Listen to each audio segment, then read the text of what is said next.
What about Major Kong?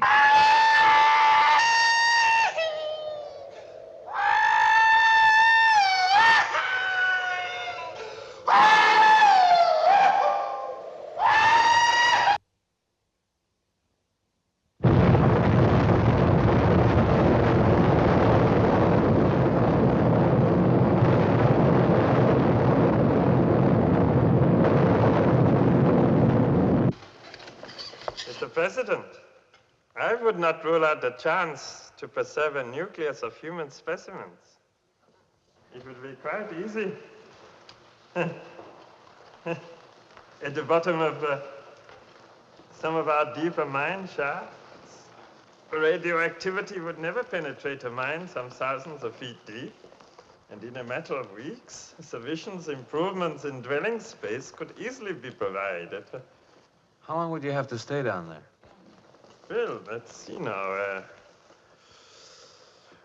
Cobalt thorium G.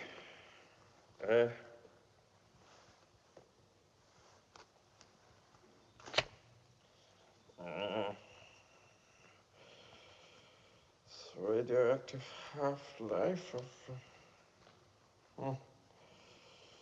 I would think that possibly 100 years. You mean people could actually stay down there for 100 years? It would not be difficult, my Fuhrer. Nuclear reactors could... I'm sorry, Mr. President. Nuclear reactors could provide power almost indefinitely. Greenhouses could maintain plant life. Animals could be bred and slaughtered. Quick survey would have to be made of all the available mine sites in the country. But I would guess that dwelling space for several 100,000 of our people could easily be provided. Well, I would hate to have to decide who stays up and who goes down. Well, that would not be necessary, Mr. President.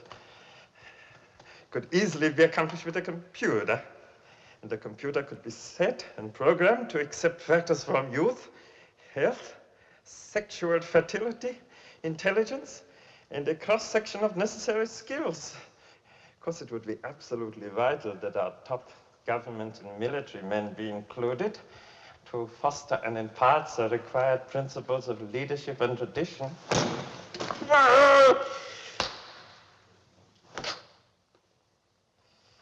Actually, they would breed prodigiously, eh? There would be much time and little to do. But with the proper breeding techniques and a ratio of, say, 10 females to each male, I would guess that they could then work their way back to the present gross national product within, say, 20 years. But look here, Doctor, wouldn't this nucleus of survivors be so grief-stricken and anguished that they'd, well, envy the dead and not want to go on living? No, sir. Excuse me.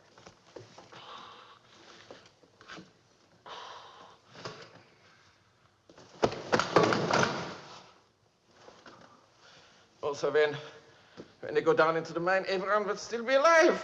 There will be no shocking memories. And the prevailing motion will be one of nostalgia for those left behind, combined with a spirit of bold curiosity for the adventure ahead. Ha!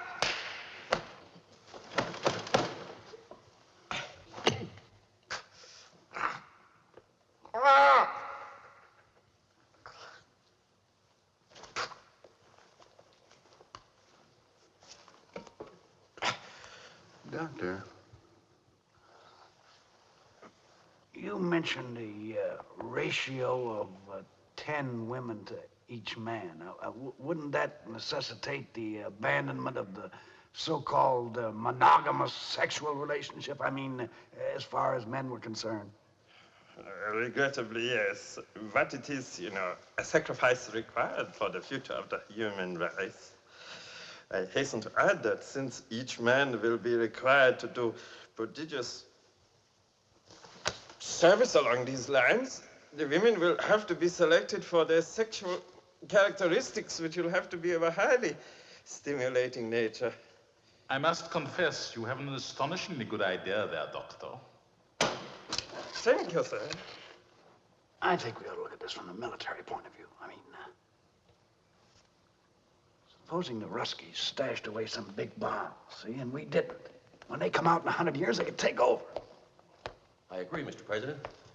In fact, they might even try an immediate sneak attack so they could take over our mine shaft space. Yeah, I think it'd be extremely naive of us, Mr. President, to imagine that these new developments are going to cause any change in Soviet expansionist policy.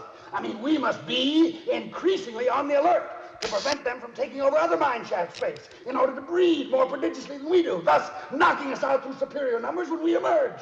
Mr. President, we must not allow a mine shaft gap. Sir, I have a plan. Mein Führer! I can walk!